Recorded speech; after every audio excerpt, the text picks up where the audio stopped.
ಸರ್ಕಾರ ಕೈಗೊಂಡಂಥ ಒಂದು ಅತ್ಯಂತ ಒಳ್ಳೆಯ ಕ್ರಮಾಣಿಕರಂದ್ರೆ ಟಿ ವಿ. ಮೊದಲು ನಾನು 40 ವರ್ಷ ಪ್ರಾಕ್ಟೀಸ್ ಮಾಡೋದ್ರಿಂದ ಟಿ ವಿ ಅಂತೂ ದಿನ ಮಕ್ಕಳಿಗೆ ಟಿ ವಿ ದಿನ ಒಂದು 2-3 ನೋಡ್ತಿದ್ದೀವಿ. ಸಂಶಯದ ಮೇಲೂ ಟ್ರೀಟ್ಮೆಂಟ್ ಆಗ್ತಿದ್ದೀವಿ. ಆಮೇಲೆ ಟಿ ಬಿ ಮೆನಿಂಜೈಟಿಸ್, ಮಿದುಳಿನ ಟಿ ಬಿ ಆಗಿ ಅದು ಒಂದು ವಾರ್ಡ್ನಾಗ ಒಂದು ರೋ ಇರ್ತಿತ್ತು, ಭಾಳ ಕಡಿಮೆ ಆಗಿದೆ. ಭಾಳ ಕಡಿಮೆ ಆಗಿದೆ.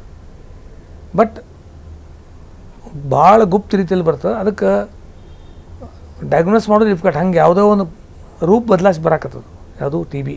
ಅದಕ್ಕೆ ನಾವು ಅದನ್ನು ನಮ್ಮ ಬ್ಯಾಕ್ ಆಫ್ ಮೈಂಡ್ ಇಟ್ಟಿರ್ತೀವಿ. ಅದನ್ನು ಪ್ರೂವ್ ಮಾಡಲಾದ ಈಗ ಟ್ರೀಟ್ಮೆಂಟ್ ಸ್ಟಾರ್ಟ್ ಮಾಡಲ್ಲ. ಫಾರ್ ಎಕ್ಸಾಂಪಲ್ ಇದೇ ಹೇಳಿದೆ ನಾನು, ಮೇಲೆ ಕಫ ಹಾಕೋದು ಯಾರು ಟಿ ಬಿ ಅಂತ ನಾವೇನು ಮಾಡ್ತೀವಿ, ಪುಪ್ಪಸ್ದಾಗ ಒಂದು ಲೈಟ್ ಬಿಟ್ಟು ಕೊಳಿವೆ ಹಾಕ್ತೀವಿ, ಬೂಲ್ ಕೊಡಲಾರ್ದ. ಅದು ಮಾಡಿ ಆ ಕಫ ತೆಗೆದು ತಪಾಸ್ ಮಾಡ್ತೀವಿ. ಯಾಕಂದ್ರೆ ದೊಡ್ಡ ಮಕ್ಕಳು ಉಗುಳಲ್ಲ. ನೀವು ದೊಡ್ಡ ಉಗುಳ್ತೀರಿ, ನಿಮ್ಮ ಕಫ ತಪಾಸ್ ಮಾಡ್ತೀವಿ. ದೊಡ್ಡ ಮಕ್ಕಳು ಉಗುಳೋದು ನುಂಗ್ತಾವೆ. ಅದಕ್ಕೆ ಏನು ಮಾಡ್ತೀವಿ, ನಮ್ಮ ಭಾಳ ಡೌಟ್ ಇತ್ತಂದ್ರೆ ನಾವು ಪುಪ್ಪಸ್ತಂದನ ಅದು ಕಫ ತೆಗಿತೀವಿ, ತೆಗೆದು ತಪಾಸ್ ಮಾಡ್ತೀವಿ. ಟಿ ವಿ ಭಾಳ ಕಡಿಮೆ ಆಗಿದೆ, ಆಲ್ಮೋಸ್ಟ್ ಭಾಳ ಕಡಿಮೆ.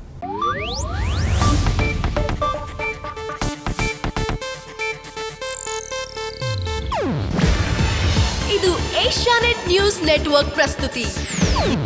ನೀವು ನೋಡ್ತಿದ್ದೀರಾ ಏಷ್ಯಾನೆಟ್ ಸುವರ್ಣ ನ್ಯೂಸ್.